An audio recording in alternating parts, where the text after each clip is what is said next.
Assalamualaikum warahmatullahi wabarakatuh. Perkenalkan, nama saya Sahra Kaningrum. Di sini saya perwakilan dari kelompok 11 yang akan membahas tentang syariah Islamiyah zakat. Adapun anggota kelompok kami bisa dilihat di slide PPT berikut. Dan topik pembahasan yang akan disampaikan: 1. Pengertian zakat, pengertian zakat fitrah, tujuan zakat, hukum zakat, niat zakat, jenis zakat, syarat zakat, ketentuan mustahik zakat dan sedekah sunnah. Untuk pembahasan yang pertama itu, apa itu zakat? Zakat berasal dari bentuk kata zaka yang berarti suci, baik, berkah, tumbuh, dan berkembang. Dinamakan zakat karena di dalamnya terkandung harapan untuk memperoleh berkah, membersihkan jiwa, dan memupuknya dengan berbagai kebaikan. Fikih Sunnah Said Sabiq ayat 5. Makna tumbuh dalam arti zakat menunjukkan bahwa mengeluarkan zakat sebagai sebab adanya pertumbuhan dan perkembangan harta. Pelaksanaan zakat itu mengakibatkan pahala menjadi banyak, sedangkan makna suci menunjukkan bahwa zakat adalah mensucikan jiwa dari kejelekan, kebatilan, dan pensuci dari dosa-dosa. Menurut istilah dalam kitab Al-Hawi Al-Mawardi, mendefinisikan zakat dengan nama pengambilan tertentu dari harta tertentu, menurut sifat-sifat tertentu dan untuk diberikan kepada golongan tertentu. Orang yang menunaikan zakat disebut muzaki, sedangkan orang yang menerima zakat disebut mustahik. Apa itu zakat fitrah? Zakat fitrah adalah zakat wajib yang diwajibkan atas setiap jiwa muslim, baik laki-laki maupun perempuan, merdeka maupun budak, dewasa maupun anak-anak, yang mampu maupun tidak mampu pada bulan Ramadan. Zakat fitrah bertujuan untuk membersihkan diri dari dosa dan kesalahan selama bulan Ramadan, serta membantu fakir miskin agar dapat merayakan Hari Raya Idul Fitri dengan penuh sukacita. Tujuan zakat. Adapun tujuan zakat yaitu mensucikan diri. Membayar zakat fitrah dapat dilakukan sepanjang bulan Ramadan, namun dianjurkan untuk dilakukan pada penghujung bulan Ramadan. Hal ini karena zakat fitrah dapat membersihkan kembali diri orang berpuasa dari perbuatan yang sia-sia dilakukannya selama bulan Ramadan. Perbuatan sia-sia ini memiliki konteks yang luas, seperti berkata kotor, bergunjing, dan lainnya. Oleh karena itu, zakat fitrah memiliki peran untuk mensucikan diri dari segala kesalahan yang dilakukan di bulan Ramadan. Tujuan zakat. Tujuan zakat itu pelengkap ibadah puasa di bulan Ramadan. Bulan Ramadan merupakan bulan penuh hikmah dan ampunan. Oleh karena itu, setiap orang berlomba-lomba untuk melakukan ibadah di bulan Ramadan. Zakat fitrah sebagai salah satu rukun Islam dapat menjadi pelengkap ibadah puasa di bulan Ramadan. Kemudian ada bentuk kepedulian kepada 8 golongan penerima zakat. Zakat fitrah diperuntukkan kepada 8 golongan penerima zakat. Di antaranya adalah fakir, miskin, amil, mu'alaf, riqob atau hamba sahaya, gorimin, fisabilillah, dan ibnu sabil atau musafir. Dengan membayar zakat fitrah, Anda membagi rezeki yang diperoleh dengan yang membutuhkan dan memiliki hak terhadap rezeki tersebut. Oleh karena itu, fakir miskin dapat menjalani Idul Fitri dan dapat merayakan Idul Fitri sebagai hari kebahagiaan. Hukum menunaikan zakat. Adapun hukum zakat fitrah, hukumnya wajib bagi setiap muslim yang memenuhi persyaratan tertentu. Kewajiban ini berdasarkan Al-Quran dan hadis Nabi Muhammad. Adapun hadis riwayat Bukhari dan Muslim, Rasulullah SAW bersabda telah mewajibkan zakat fitrah 1 sok kurma atau 1 sok gandum atas setiap muslim, baik hamba sahaya maupun merdeka, laki-laki maupun perempuan, kecil maupun besar. Dan tertera di dalam Al-Quran surat Al-Baqarah ayat 183 yang berbunyi, A'udzu billahi minasyaitonir rajim. Bismillahirrahmanirrahim. Ya ayyuhalladzina amanu kutiba alaikumusiyam kama kutiba alal ladzina min qablikum la'allakum tattaqun. Artinya, wajib atas kamu sekalian zakat fitrah sebagai makanan untuk orang-orang miskin, bukan sebagai sedekah yang diminta-minta. Hukum meninggalkan zakat. Hukum meninggalkan zakat dianggap sebagai dosa besar dan merupakan tindakan yang mendapatkan ancaman keras dalam Islam. Adapun hadis dari Abu Hurairah radhiyallahu anhu, Nabi Shallallahu alaihi wasallam bersabda, barang siapa yang diberi harta oleh Allah namun tidak menunaikan zakatnya, maka hartanya itu akan berbentuk ular berbisa di hari kiamat yang akan melilit lehernya. Hadis riwayat Bukhari. Dan di dalam Al-Quran surat At-Taubah ayat 34-35 yang berbunyi, Bismillahirrahmanirrahim. Ya ayyuhalladzina amanu inna katsiran minal ahbari warruhbani la ya'kuluna amwalan nasi bil batili wa yasudduna an sabilillah walladzina yaknizuna adh-dhahaba wal fiddata wa la yunfiqunaha fi sabilillahi fabashshirhum bi'adzabin alim. Yauma yuhma 'alaiha fi nari jahannam fatukwa biha jibahuhum wa junubuhum wa zuhuruhum hadza ma kanaztum li anfusikum fadzuqu ma kuntum taknizun. Yang artinya, dan orang-orang yang menyimpan emas dan perak dan tidak menafkahkannya di jalan Allah, maka beritahukanlah kepada mereka bahwa mereka akan mendapat azab yang pedih. Ayat 34. Ingatlah pada hari ketika emas dan perak dipanaskan dalam neraka jahanam, lalu dengan itu disetrika dahi, lambung dan punggung mereka seraya dikatakan kepada mereka, inilah harta bendamu yang kamu simpan untuk dirimu sendiri, maka rasakanlah akibat dari apa yang kamu simpan itu. Surat At-Taubah ayat 35. Adapun selanjutnya akan dilanjutkan oleh rekan saya. Niat zakat untuk diri sendiri yaitu adalah nawaitu an-nukhrija zakatal fitri an-nafsi fardhu lillahi ta'ala. Yang artinya aku niat mengeluarkan zakat fitrah untuk diriku sendiri fardu karena Allah Ta'ala. Selanjutnya niat zakat untuk diri sendiri dan keluarga. Nawaitu an-nukhriza zakatal fitri anni wa an jami'i ma yalzumuni nafaqatuhum syara'a fardhu lillahi ta'ala. Yang artinya aku niat mengeluarkan zakat fitrah untuk diriku sendiri dan seluruh orang yang nafkahnya menjadi tanggunganku fardu karena Allah Ta'ala. Jenis harta yang wajib dizakatkan. Emas dan perak. Di dalam surat At-Taubah ayat 34 disebutkan bahwa orang-orang yang menyimpan emas dan perak dan tidak menafkahkannya pada jalan Allah, maka beritahukanlah kepada mereka bahwa mereka akan mendapatkan siksa yang pedih. Selanjutnya adalah tanaman dan buah-buahan. Di dalam surat Al-An'am ayat 141 menyebutkan bahwa makanlah dari buahnya yang bermacam-macam itu bila dia berbuah dan tunaikanlah haknya di hari memetik hasilnya dengan disedekahkan kepada fakir miskin. Dan janganlah kamu berlebih-lebihkan, sesungguhnya Allah tidak menyukai orang yang berlebihan.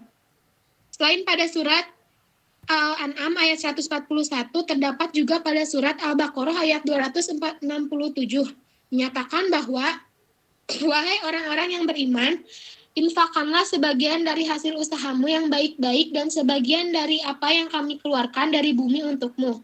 Janganlah kamu memilih yang buruk untuk kamu keluarkan, padahal kamu sendiri tidak mau mengambilnya, melainkan dengan memicing mata terhadapnya, dan ketahuilah bahwa Allah Maha Kaya dan Maha Terpuji. Pada surat Al-Baqarah ayat 267 di atas, memiliki pengertian umum bahwa zakat mencakup dari seluruh hasil usaha manusia yang baik dan halal, serta seluruh berkah yang dikeluarkan oleh Allah dari dalam bumi seperti hasil pertambangan maupun hasil pertanian. Jenis harta yang wajib dizakatkan, yang pertama adalah hasil pertanian dan perkebunan. Hasil pertanian dan perkebunan yang dimaksudkan di sini adalah mengacu pada tumbuhan atau tanaman yang memiliki nilai ekonomis dan menghasilkan keuntungan secara produktif, seperti sayuran, buah-buahan, umbi-umbian, biji-bijian, dan daun-daunan. Lalu ada hasil pertambangan. Hasil tambang atau ma'din dalam bahasa Arab artinya adalah tempat asal segala sesuatu, termasuk di dalamnya pertambangan intan, besi timah, minyak, batu bara, emas, perak, dan sejenisnya. Zakat hasil tambang wajib dibayarkan hanya jika setiap hasil tambang tersebut sudah selesai diolah dan tidak harus berlaku 1 tahun, cukup dengan mencapai hisabnya saja. Lalu hasil peternakan dan perikanan. Jenis harta wajib zakat berikutnya adalah zakat hasil peternakan dan perikanan. Khusus untuk zakat hasil peternakan, zakat wajib dikeluarkan apabila hewan ternak yang dipelihara berupa kambing, sapi, domba, atau unggas. Untuk hasil perikanan, zakat yang dikenakan mencakup hasil budidaya dan hasil tangkapan ikan. Selain itu, terdapat syarat yang harus dipenuhi dalam zakat hasil peternakan, antara lainnya adalah pengembala beragama Islam dan merdeka, hasil ternak sudah mencapai nisab, dan hasil ternak tersebut digembalakan dan dalam kondisi yang sempurna. Ada pula hasil pendapatan dan jasa.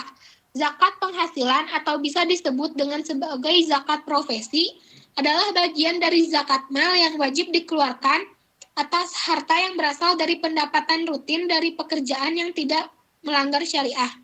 Berdasarkan fatwa Majelis Ulama Indonesia, penghasilan yang dimaksud adalah setiap pendapatan, gaji, honorarium, upah, jasa, dan lainnya yang diperoleh dengan cara yang halal, baik rutin pejabat negara, karyawan, pegawai, maupun tidak rutin, seperti dokter, konsultan, pengacara, serta pendapatan yang diperoleh dari pekerjaan bebas lainnya. Syarat wajib zakat fitrah diantaranya adalah beragama Islam, hidup pada saat bulan Ramadan, memiliki kelebihan rezeki atau kebutuhan khusus untuk malam dan hari raya Idul Fitri. Ketentuan zakat fitrah, besaran zakat fitrah adalah 2,5 kg atau 3,5 liter bahan makanan pokok per orang. Bahan makanan pokok yang dimaksud dapat berupa beras, gandum, kurma, jagung, atau tepung. Zakat fitrah dapat dibayarkan dalam bentuk uang yang setara dengan harga bahan makanan pokok tersebut. Berikut adalah nilai zakat fitrah tahun 2024 yang ditetapkan oleh Basnas. Beras seharga Rp42.000 per kilogram. Gandum seharga Rp36.000 per kilogram. Kurma seharga Rp51.000 per kilogram. Jagung seharga Rp25.000 per kilogram. Dan tepung terigu seharga Rp7.000 per kilogram. Mustahik zakat. Mustahik zakat adalah orang-orang yang menerima zakat. Orang yang berhak menerima zakat diantaranya adalah fakir. Fakir adalah golongan yang termasuk dalam penerima zakat. Mereka mengatakan zakat mustahik karena tidak memiliki sumber penghasilan sendiri. Dia tidak memiliki kekayaan atau sarana pendukung yang layak untuk menghidupi dirinya sendiri dengan pakaian, perumahan, dan makanan. Selanjutnya adalah orang-orang yang miskin. Orang miskin adalah kelompok masyarakat lain yang dapat digolongkan sebagai penerima zakat. Sering disamakan dengan orang fakir. Mereka adalah orang yang memiliki sumber pendapatan tetapi tidak cukup untuk hidup. Selanjutnya adalah rikob. Dalam bahasa Arab, kata rakobah berarti budak. Hamba sahaya ini adalah orang upahan. Rikob di sini termasuk mukatab, yaitu seorang hamba sahaya yang terikat kontrak dengan tuannya. Dalam hal ini, zakat digunakan untuk membebaskan para budak dari tuannya agar mereka dapat hidup layak. Selanjutnya adalah gorimin atau gorim. Secara bahasa, arti gorimin atau gorim adalah orang yang terlilit hutang. Ada dua kelompok yang mendapat manfaat dari zakat ini, yaitu gorim maslahati nafsihi, hutang untuk kepentingan atau kebutuhan sendiri. Gorim liishati zatil adalah dalam utang untuk mendamaikan orang-orang kabilah atau suku. Lalu ada mu'alaf. Mu'alaf atau orang baru masuk Islam juga termasuk dalam mustahik zakat. Zakat yang diterima para mu'alaf dimaksudkan untuk membantu memperkuat keimanan dan keberagaman mereka dengan mengikuti Islam. Dan ada fisabilillah. Fisabilillah adalah seorang atau lembaga yang mempunyai kegiatan utama berjuang di sisi Allah Subhanahu wa Ta'ala. Tujuan utama mereka adalah untuk menegakkan agama Islam. Para fisabilillah di sini bukan hanya satu orang saja, melainkan suatu lembaga penyiaran Islam di kota-kota besar atau syiar Islam di daerah-daerah pelosok yang berhak menerima zakat.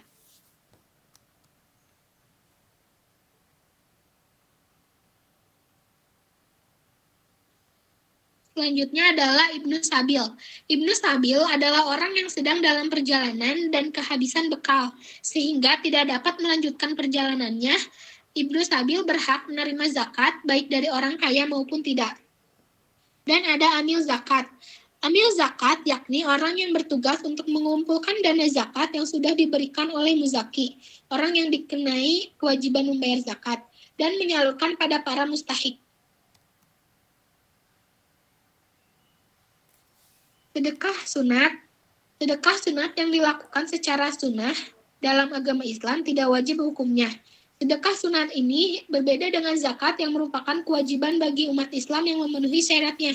Beberapa contoh sedekah sunat antara lain: memberikan sebagian rezeki kepada orang yang membutuhkan seperti fakir miskin, yatim piatu, atau orang-orang yang sedang dalam kesusahan. Menyumbang dana untuk membangun masjid, sekolah, atau lembaga amal. Membantu tetangga atau kerabat yang sedang mengalami kesulitan, dan memberikan sumbangan di hari-hari besar Islam seperti Idul Fitri, Idul Adha, atau Maulid Nabi. Perbedaan sedekah sunat dengan zakat. Zakat hukumnya wajib bagi setiap muslim yang telah memenuhi syarat-syaratnya. Sedekah sunat hukumnya hanya sunnah, bukan wajib. Dari segi jumlah, zakat memiliki kadar atau jumlah yang telah ditentukan dalam Islam, yaitu 2,5% dari harta yang wajib dizakati. Sedangkan sedekah sunat tidak memiliki ketentuan jumlah yang pasti, bisa sedikit maupun banyak sesuai kemampuan.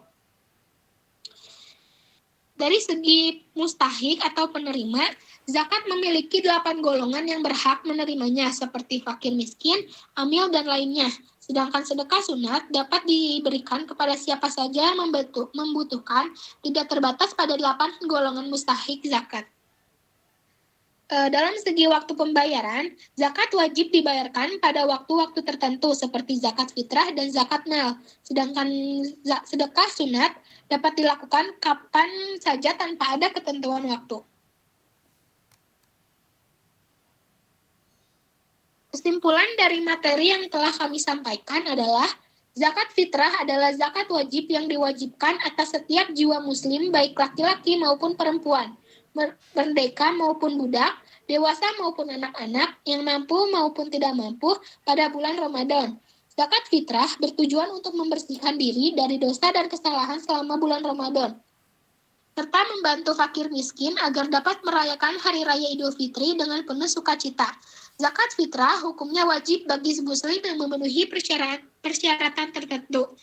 Kewajiban ini berdasarkan Al-Quran dan hadis Nabi Muhammad SAW dalam Quran Surat At-Taubah ayat 60. Dijelaskan orang-orang yang berhak menerima zakat yaitu fakir miskin, rikob, gorimin atau gorim, mu'alaf fisabilillah, ibnu sabil, dan amil zakat. Untuk itu, menunaikan ibadah zakat hukumnya wajib, serta meninggalkan zakat dianggap sebagai dosa besar.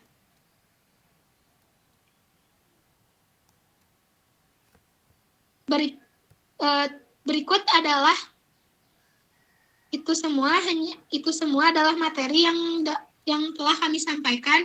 Wassalamualaikum warahmatullahi wabarakatuh.